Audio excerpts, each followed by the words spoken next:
दर्शक हो नमस्कार. आपण पाहत आहात समर्थ न्यूज. मी विष्णू धावडे. आज आपण आलो आहोत देवगड तालुक्यातील आद्य पत्रकार बाळशास्त्री जांभेकर यांच्या जन्मभूमीमध्ये पोंबुर्ले या ठिकाणी. आणि याच पोंबुर्ले पंचायत समिती गणातून या गावचे सरपंच म्हणून ज्यांनी कामगिरी बजावली ते सादिक डोंगरकर आपल्या सोबत आहेत, ज्यांनी या गावामध्ये सरपंच पद भूषविले आणि अनेक विकास कामे मार्गी लावली. आणि सध्या ते या देवगड तालुका पंचायत समितीमध्ये पोंबुर्ले या गणातून निवडून आलेले आहेत. आज आपण त्यांच्यासोबत संवाद साधणार आहोत. सादिकजी, समर्थ न्यूजमध्ये तुमचं स्वागत आहे. आज या ठिकाणी पोंबुर्ले पंचायत समिती मतदारसंघामध्ये भाजप या पक्षाकडून मला उमेदवारी मिळाली आणि ही उमेदवारी सन्माननीय या जिल्ह्याचे पालकमंत्री नितेशजी राणे साहेबांमुळे या ठिकाणी मला ही संधी मिळालेली आहे. खरं तर त्यांचा मनापासून या ठिकाणी आभार मानतो. त्याचप्रमाणे पडेल मंडल अध्यक्ष महेशजी नारकर साहेब आणि आमचे मित्र सन्माननीय ॲडव्होकेट प्रसादजी करंदीकर साहेब यांच्या नियोजनाखालीही या ठिकाणी निवडणूक लढवली. खरं तर महत्त्वाचा मुद्दा असा की या निवडणुकीमध्ये पूर्ण पंचायत समिती मतदारसंघामध्ये प्रमुख कार्यकर्ते होते. या कार्यकर्त्यांनी मनापासून या ठिकाणी काम केलं. प्रत्येक जण आपापल्या पद्धतीने प्रत्येक गावामध्ये काम करत होता, मतदारांना भेटत होता. त्याचप्रमाणे जे यश मिळालंय त्या यशामध्ये ह्या सर्व पदाधिकाऱ्यांचं मोठं योगदान लाभलं. तसंच मतदारांनी सुद्धा माझ्यावर पूर्णपणे विश्वास ठेवला.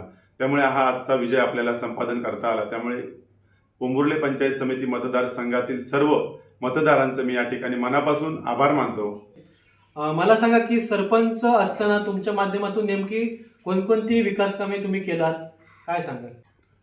खरं तर पोंबुर्ले गाव हा दुर्गम भागात असलेला गाव आहे आणि इथली भौगोलिक परिस्थितीमुळे रस्त्यांची फार दुरवस्था झालेली आहे आणि वाडीला जोडणारे रस्ते सुद्धा या ठिकाणी नव्हते. प्रामुख्याने प्रत्येक वाडीत जाणारं रस्त्याचं काम सरपंच कालावधीमध्ये केलं.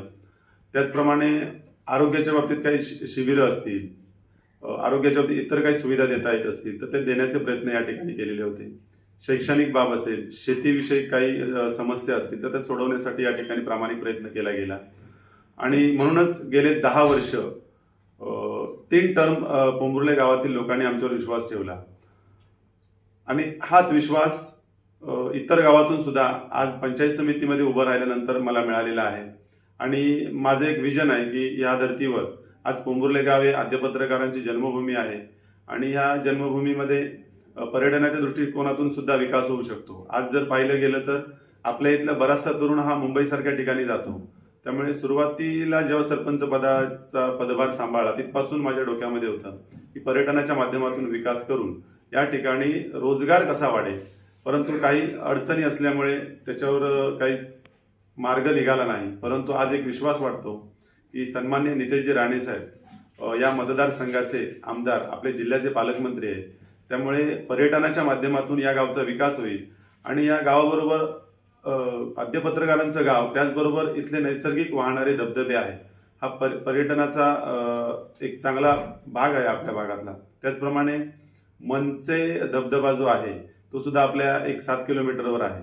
त्यामुळे पर्यटनाच्या बाबतीत नक्कीच विकास होऊ शकतो आणि या ठिकाणी रोजगार निर्मिती होऊ शकते आणि त्यासाठी माझा प्रयत्न हा नक्की राहील. आरोग्याच्या बाबतीत बऱ्याचशा अडचणी आहेत. रस्ते सुरक्षित नाहीये, तसेच गाड्याही वेळेवर उपलब्ध होत नसल्यामुळे सन्माननीय ॲडव्होकेट प्रसादजी करंदीकर साहेब यांच्या विचाराने या ठिकाणी एक ॲम्ब्युलन्स आपण गावामध्ये आणली आणि ही ॲम्ब्युलन्स विना मोबदला आपण आज या पंचक्रोशीमध्ये त्याचा उपयोग ग्रामस्थांसाठी करत आलो आहोत आणि हे कार्य आमचं यापुढेही चालू राहील.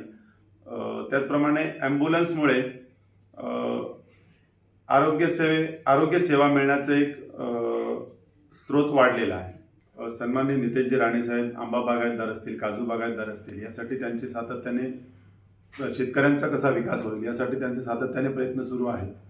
पण आज जर आपल्या भागाचा विचार केला तर आज माकडांचा उपद्रव खूप वाढलेला आहे. त्यामुळे इथला शेतकरी आज रोजी हवालदिल झालेला आहे आणि हा विषय सोडवण्यासाठी प्रामुख्याने मी नितेशजी राणे साहेब असतील, आमचे सहकारी पडेल मंडल अध्यक्ष महेशजी नारकर साहेब यांच्या सहकार्यातून आपण तो विषय सभागृहात मांडणे, पालकमंत्री महोदयांपर्यंत पोहोचवणे सातत्याने हे काम मी या ठिकाणी नक्कीच करेन.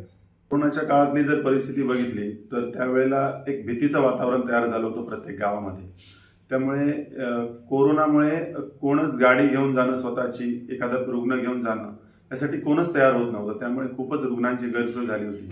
परंतु त्या दरम्यानच्या कालावधीमध्ये ॲम्ब्युलन्स सेवा उपलब्ध झाली असल्यामुळे बऱ्याचशा रुग्णांना आपल्याला या ठिकाणी वाचवता आलं किंवा त्या सेवेचा आपल्याला चांगला उपयोग करता आला, जेणेकरून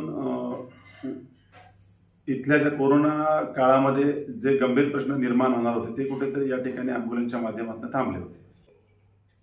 आपलं या मतदारसंघामध्ये विकासाचं विजन कशा प्रकारे असणार आहे?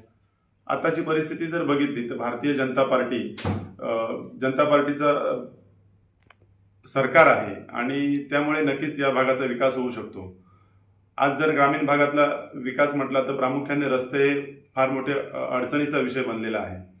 आज पोंभुर्ले गावाची भौगोलिक परिस्थिती बघता रस्त्यांची दुरवस्था आहे आणि सन्माननीय नितेशजी राणे साहेबांवर आमचा पूर्ण विश्वास आहे की या मतदारसंघाचा विकास प्रामुख्याने ते करतील आणि या विश्वासापोटीच आम्ही त्यांच्यासोबत आज या ठिकाणी काम करतोय.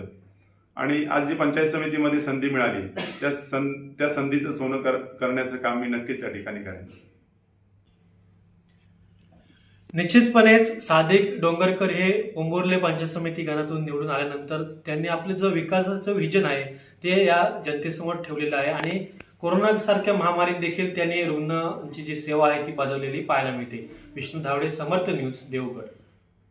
समर्थ न्यूज चॅनल यूट्यूबवर सबस्क्राईब करा व बेल आयकॉनवर क्लिक करा आणि रहा अपडेट.